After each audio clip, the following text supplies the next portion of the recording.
অবতীর্ণ কীভাবে কী প্রতিক্রিয়া দিয়ে কী প্রতিশ্রুতি দেবেন এবং লড়াইটা কেমন হবে? না, প্রতিশ্রুতি তো শুধু আমরা নির্বাচনের পূর্বে দেই না। আমরা ভারতীয় জনতা পার্টি সারা বৎসরই পথে থাকি। নরেন্দ্র মোদীর নেতৃত্বে সারা ভারতে যে কর্মযজ্ঞ, তার নিরিখেই আমাদের এই ভোটে লড়া।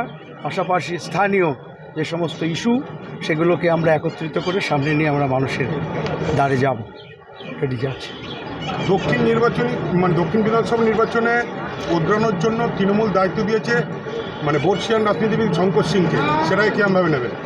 না, সিং বৃদ্ধ হয়ে গেছে, দাঁত পড়ে গিয়েছে, সুতরাং সিংহ ব্যাঘ্র এখন আর কাজ করবে না।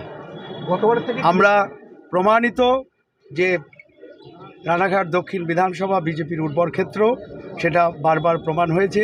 পূর্ব বিধানসভাতেও আমরা প্রায় 17,000 অধিক ভোটে আমরা লিড করেছি।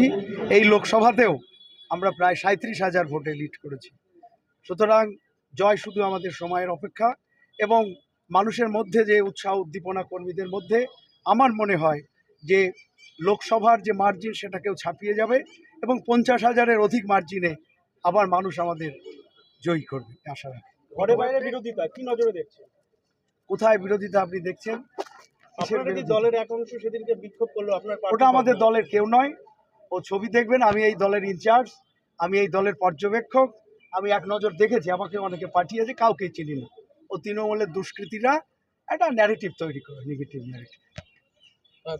ঠিক আছে।